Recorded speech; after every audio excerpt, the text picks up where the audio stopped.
Hello, folks, and welcome to the Gallant Fuse Daily News. My name's Colin, and I'll be joined by we've got a threesome today. My favourite kind of podcast. First of all, it's Jack joining us. How you doing? Aye, good mate. We're saying yeah, fair. Just feeling the cold, but still keeping quite warm for the victory the other night.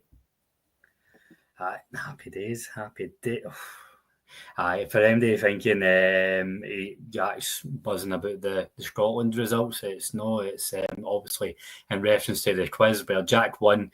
The debutant Mick came second, and I got the wooden spoon for the second time in a row as we've done these quizzes. So maybe I should chuck it, Jack. Who knows?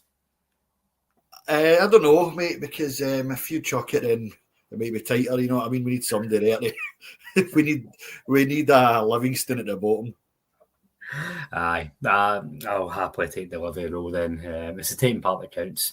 Also joining us today, it's Davie T. How are you today, my friend? Yeah, I'm fine, Colin. It wouldn't be worth my while coming on to a quiz, I'm afraid. It's just my memory is hopeless. I take my hat off to these guys that can remember things from way, way back, and I think I can remember 5 minutes ago. Never mind I just don't seem to watch games as intense as other people do. They seem to have a photographic memory of things that happened way back in the day. So best of luck to them. I always say Davy Pollock is unreal. Like, he will name you down to the minute and a second. Just so Charlie Adam put it out for a throw-in, and he was wearing yellow boots and he was looking slightly southeast.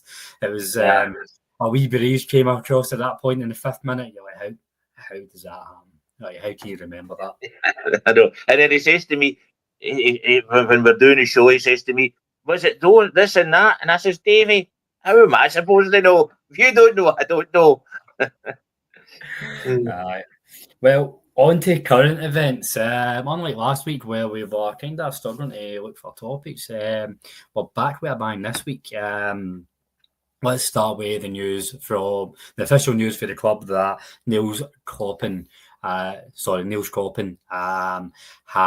got himself a wee bit of a promotion. Instead of head of football recruitment, he is now the new technical director. So he'll keep his current responsibilities in terms of the recruitment in and out, as well as oversee the football operations, the scouting, the academy, all the stuff we can get into else today since the last sporting director left. Jack, been widespread kind of criticism here in social media. Follow. I'm trying to look at both sides. I'm struggling to find what Koppen has done to merit the job. I think the jury's still out on him. I don't think he's worth the sack or whatever, but it just seems like another big role given to somebody who's there because we can't get anybody else in. I think that's probably the way of looking at it. But I don't know what's going on behind the scenes. I don't know if this guy's very impressive. I don't know if he's got good vision and there's something else to be seen to it. It could look like an lazier appointment. No Rangers, it might well be, but there could be more to it. I don't actually buy it. A lot of people, I've seen people saying that he's not been great in that in a job. A bit like Clement, I don't really think that the job he's got is the easiest job in the world. We try to lower a wage bill and bring in players that are going to do a similar, if no better job. So I think he's had a hard job. Does he deserve it or whatever, or merit it? I don't know. But like you said, could it be a case that we couldn't get anybody in and we've just kind of promoted within ourselves? Davey, I think Jack makes a really good point. He's had a tough hand, Koppen, what he's dealing with, and it's got to continue to be a tough hand. So I don't see how adding on the extra responsibilities to him will help him settle into the role. I can't see why it's a sensible decision to not bring somebody else in unless nobody wants the job. Well, I mean, he was director of recruitment, wasn't he, before it? And actually, when he came from PSV, he was only a head coach. He wasn't a head scout. Sorry, it wasn't anything great with PSV, and he's just sort of jumped. I mean, it's one of these Mario games, isn't it? They jump from one stone to the next stone on the way up the ladder. It's as Jack says, he's not really proved himself yet. He's not done anything. And as you said, he's not really done anything yet. So it'll be. I'm wondering where the tea lady's going to end up. She's going to end up woman the technical director, probably, or director of recruitment next. So we'll just get the tea lady. We'll get her up there. And that's the way it seems to be going just now. From what I've been reading about it, he's going to bring in ex-Rangers players to the academy and to the system. I don't know whether that'll go down well or not well. It depends, I suppose, who they bring in, because I know when you're online, you hear nothing else but Alec Ray's a waste of time and Alec Ray's a waste of this. And then you think, well, we're going to be bringing in more Rangers players. Is it just to shoot them down? So I don't know. I don't know how it'll go, Colin. We'll just need to wait and see. And I was going to say trust the board, but they haven't done anything yet to show that we can trust them yet, can they? Exactly, and that's the more baffling decision, Jack. The timing of it. So if Koppen is the right person long term, then like I'll happily eat my words. But we don't have. The person who should be making these decisions, we've not appointed him yet. I don't understand why we don't start with that, even if it takes a wee bit longer. I think we've waited this long, then we need to see it out to get the right person in. The CEO, once we get him, should be the man making these decisions instead of like a board who are kind of with the best way of the world, they're doing their best without really having the right expertise. I'll kind of leave the board out if I can, because that's a total podcast in itself and a longer one and a daily update, really. I think on one hand it would kind of want these positions filled, and then there'll be a case of what's not who we wanted, but I don't think the right person's in to fill them properly. We've got the 2 weeks break, so I suppose it's not the worst time to do it. January's fast approaching now. I mean, we know ourselves how quick Christmas is coming for ourselves. January's are fast approaching. I think this is going to be a very important transfer window. This transfer window should be treated like a summer one to me, because we need players to get in. We need to get this identified. So I do get we need to start getting stuff moving. I don't think we're doing it good enough, but I don't think, and again, I don't want to go into the board, but the board's not been good enough anyway. But as Davie said as well, I've not heard anything about the ex-Rangers players involved. That depends on how certain fans feel at the time. See, when we're not doing well, we want the other ones involved. But at the same time, Alec Ray's there, a guy who's grown up a Rangers fan, then you'll get the argument, but he wasn't a part of a brilliant team. I just don't think they're going to keep people happy until things improve in the park, and we're a long way off that, in my opinion. Yeah, you're right. Like any fan base, probably more than most fan bases, we do tend to judge decisions made based on how we're feeling at that point in time. I don't think having a great career necessarily means you'll be a great coach. I don't think having a shite career means you'll be a shite coach. Like, I mean, we talk about Ahmed Namuchi all the time, how I didn't rate him at all. If he is the best possible head scout we can get, for example, like because he's talented, then go and do it. Like, just because he was XYZ as a player doesn't mean he'll be XYZ as a coach, but it's a sentiment that goes along with how we're feeling as a support. I suppose it dictates that. It's a bit like Joe Biden now, isn't it? He's bringing all these things in so before Trump comes in, so is they're in place before Trump comes in. And that seems the way we're doing it as well. We're getting everything in place before a new CEO comes in, so as he can maybe something to do to change it or whatever, or whether they're hoping they won't agree with it. So I don't know. Strange, really strange decision. Funny you say about Joe Biden, because rumours are he'll be the new set piece coach. So watch his space for the way it's gone. Other news, Jack, I'll come to you. It's not really news; it's more rumour and speculation that Clement is apparently could apparently be in line for the Belgium job because his old mentor has now got a top job at the Belgium FA. I know his stock's still relatively high in Belgium with how he done domestically there. I do see the Belgium job as a fairly high-profile job in Europe, and I'd be surprised if Clement was the front runner, given how he's having a bit of a tough time at Rangers, to put it lightly. What's your thoughts on this story? I think even if, see, be fair to Clement, even if it was to lose his job, I think he's actually still get a fair bit about him. And I don't think that would be looked at in Belgium as anything too bad because, as I said, these guys at more like a point guys, and that would be more in the know. But I mean, he's also, I know Clement doesn't always help himself, but he's also been dealt a bit of a poor hand with the job he's got. I think we spoke about it before. Was it when Anderlecht went to a manager or something? And it was like, I wouldn't be amazed. Clement's one of these weird ones where I don't think it's universal across the support to sack him, but I don't think he'd be universally heartbroken if he was to leave. And I wonder if this is one of these ones could be better for all parties.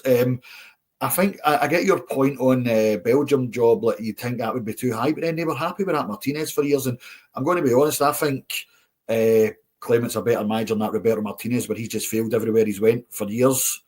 So if they were happy with him, I think they would take to him probably more of a Belgian people because he's done a job there for a couple of teams. He played there all his career, so he's probably got good stock in Belgium still. It's a weird one, as I said. I don't think it's universally wanted sacked, but I don't think everybody would be universally. I would be heartbroken if he left. It might work for all parties.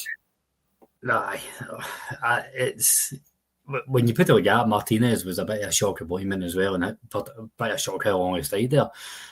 Maybe there is something in that. Davie, you're obviously the gallant few foreign correspondent being strategically placed in the continent. What's your views on this story? Well, first of all, Clement. I'm still undecided on him. I'm not in the sack Clement group yet. I'm still sort of on the fence with that one.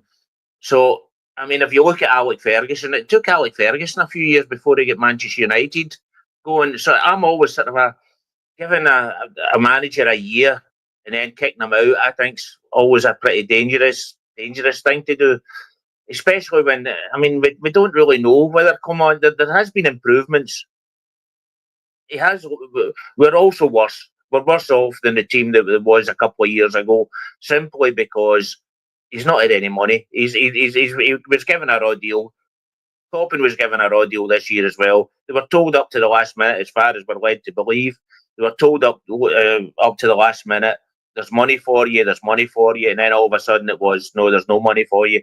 Now, just announcing the 17 million loss we've got, the same's going to get probably done in January as well. They're probably going to get told that you need to sell before you buy in. So I think we can expect something the same. I doubt they'll be given an open wallet. And certainly if there's doubt about the manager, so I hope if this does happen, it happens quick. Because if we're going into January and this manager's Clement's allowed to spend on players, and we're going to be bringing in the end of January, we're going to be bringing in a new manager, then it's going to put the cat amongst the pigeons again because he's going to be getting hit with players that maybe he didn't want. So if this is going to happen, it needs to happen quick. I think with Martinez, I mean, you look at the players he had, the boy from Manchester City, sorry. He had some fantastic players playing for him during that spell. And I suppose you could say that they sort of hit under their weight. If you take the likes of, their names went out of my head, they were the Scotland group, we played until last Saturday, we beat them Saturday. Croatia. If you take the like of them, they're always hitting above their weight. And Belgium, they always seem to hit below their weight. So I think that's this manager's absolutely done totally nothing. So I can quite believe that that manager will be sacked. Whether Clement's the man to get the job, I don't know. Whether I want Clement to get sacked or to leave the club yet, I don't know. I think we maybe give him one more win, but it needs to get sorted through that anyway, because we can't have Clement picking out players and then a new manager coming in that doesn't want the players. I think I don't know about you boys, I'm happy for you to disagree with me. If he was hypothetically offered the Belgium job, I think he takes it and bites your hand off for it. It's his home country. It's a big job. It ticks all the boxes. And again, that's just hypothetically if it was to be offered it. Either of you disagree? I think Belgium and what they could obviously pay you, I think they could take a manager out of Scotland, never mind just off Rangers in general. Maybe and maybe that bit different because Rodgers went back 90 knows. But I think Belgium would have the power to be taking a manager at Scotland. I don't think that's mental, even if he was Belgian or no. Aye, agreed. Any disagreement there, David? Well, I think it would maybe suit both parties. I think you could say that's the probably good outcome of it, that it'll suit everybody across the board. I think the board might be happy that he goes, because the fans are starting. I mean, let's face it, there are starting to be noises in the terraces already. So it won't be long if I think if we can beat against Celtic the next two games, then I don't think there's any way back for him. So I think he'll be going whether he gets the Belgian job or not. But no, I don't know. It's difficult. I don't know what kind of job they're looking for. He is well known, and obviously in Belgium, he's well liked in Belgium, I should say. And well, hopefully, I think it'll suit everybody if it does go that way. So the last point we'll come to today, let's end it down on Kasanwirjo came on as a sub last night for the Netherlands under-21s playing against England, and shortly after he went down awkwardly, grabbing his knee straight away and was taken off as soon as he went down. Jack, I think the way we sum this up is the most Rangers thing that could happen in an international break. Aye, we'd actually done no too well this season. Normally we always had injuries and they came back, but I think because the kind of more players that would pick up injuries like Roof, Jack, Hollander, whatever, all kind of moved on.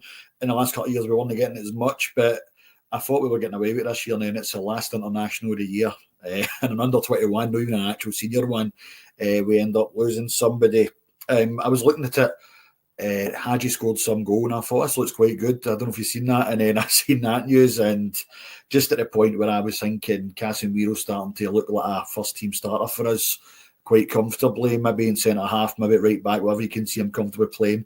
It's no great news at all. I'll wait to see what comes. I mean, we could be a positive feed on it, might not be as bad as we're getting told, but I thought we'd escaped this year, but it's a typical Rangers one, isn't it? Just so you think we're getting away with something there. Somebody gets an injury in the last game. Aye. And I've seen a lot of chat online, because obviously Jack, we've been speaking about Kasanwirjo over the last week about where does he play? Is he an option? Is he a starter? What position is it? And then a lot of people debating that, it doesn't impact the first 11. I don't think it really matters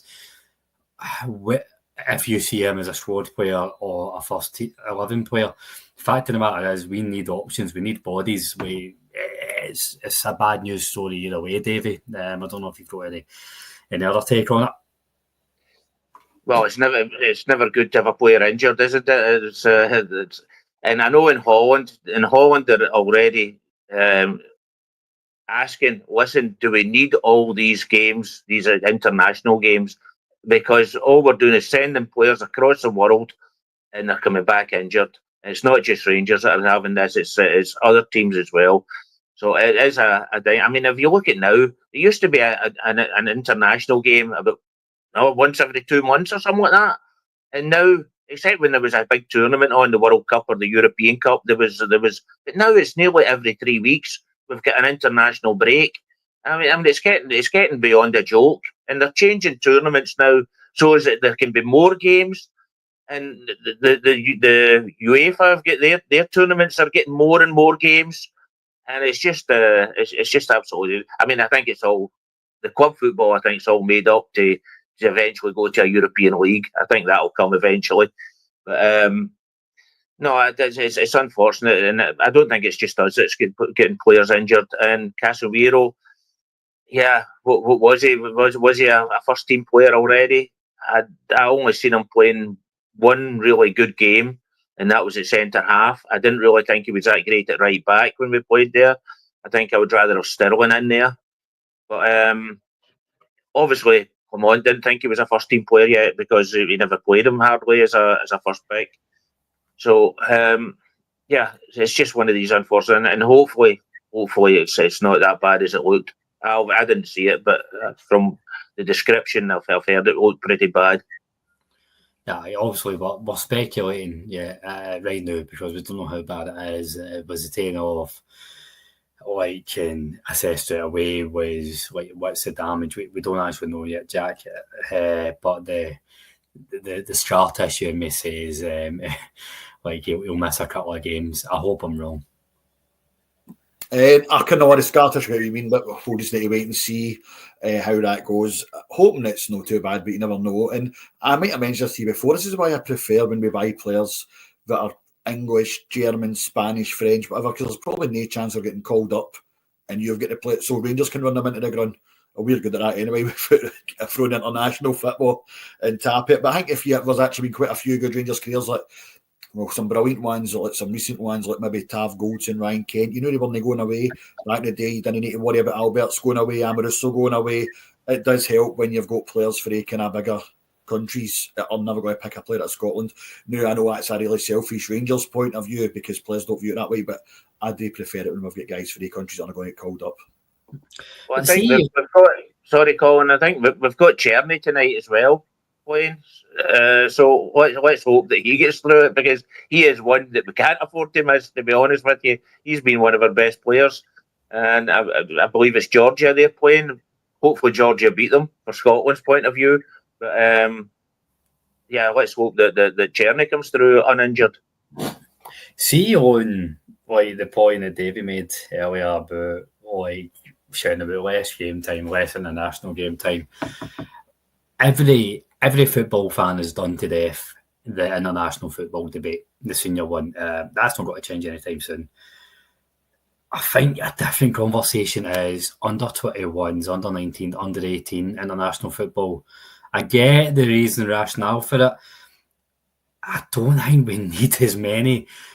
Surely, if the whole premise is to develop young players, they're going to, instead of playing glorified friendlies for the home nations, they're no better off just staying and training with a club and try to push to get a start there in the 2-week break when the players ahead of them are not there. Arguably, it's a good point. Just think as well, seeing you're out working and you're out in society and all that, and I know there is a support, right, but there's a lot more people that don't like international football who are involved, and I know that doesn't matter, but I just can't believe the amount of international games, as you say, is under 19, under 21, under 17. It's just a lot of football. So I think you would develop more. You're right to getting called away every 3 weeks.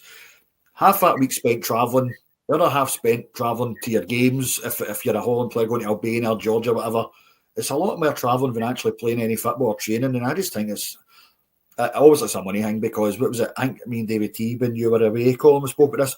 Apparently, something like Mbappe, for example, he sells so many Real Madrid shirts with Mbappe on it, but he also needs to sell a load of shirts for France with Mbappe on it. So it's a big money thing, you know what I mean?